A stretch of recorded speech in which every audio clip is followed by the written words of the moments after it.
Please turn to page 21 for narrative writing. Narrative writing is one of the 3 domains of writing in your Common Core state standards, the other 2 being informative explanatory and persuasive writing. This entire chapter will focus on narrative writing. When children are writing narratives, there are 2 types that we need to teach. One is a personal narrative. A personal narrative is a true story about yourself that's memorable. When we look at a personal narrative, we're looking at something that happened to you that was true, so you're speaking from the first person, I. And here's the main point of a personal narrative is that it's memorable. Something happened to you that caused you to have some sort of an emotional reaction.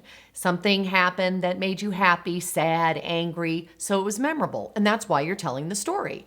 So a personal narrative is a true story. You're telling from the first person point of view, and it's memorable.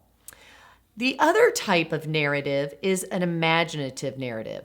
A story in which there is a character, which can be a person, an animal, or just some sort of an imaginary character in a story where there's a problem and they go through events facing obstacles in order to solve that problem, and finally there's a resolution at the end. When we're looking at our personal narratives and our imaginative narratives, what we're focusing on mostly at your grade levels is the following 2 points. 1, you want children to make the characters and the setting, so I'll just put like a little house with the sun and a stick person here, come alive.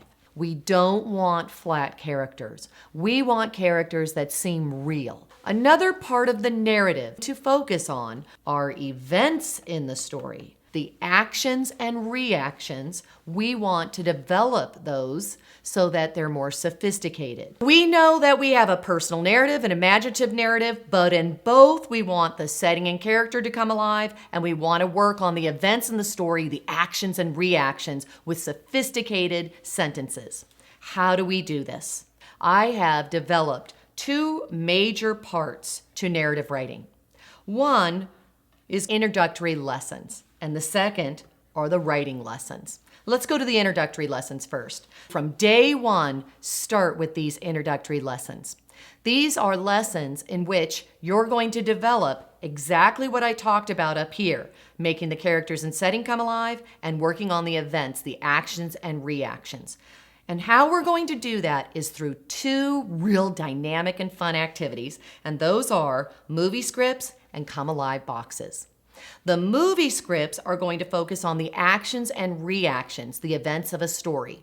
And the come alive box is going to make characters and the setting come alive. Kick off the beginning of the school year with movie scripts and come alive box. These 2 activities will be so powerful in your instructional program. They will not only support your narrative writing, they will continue to support your children's oral language development, their understanding of grammar and mechanics, as well as developing their vocabulary. Go to the next section of our chapter, and that's the narrative writing lessons.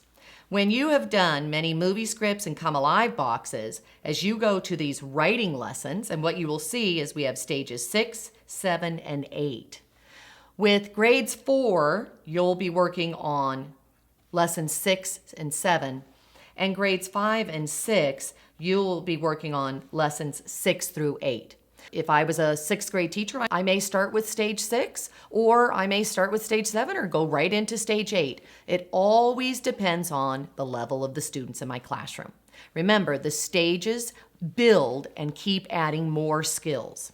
These 3 stages, 6, 7, and 8, are your systematic direct instruction lessons in which you're going to teach your children how to write narratives. And they are packed with descriptive language, techniques to make your characters come alive, actions, dialogue, thoughts. If you have been using these introductory activities When you go to these narrative writing lessons, you will find, wow, my kids have already been doing so many parts of these narrative writing lessons.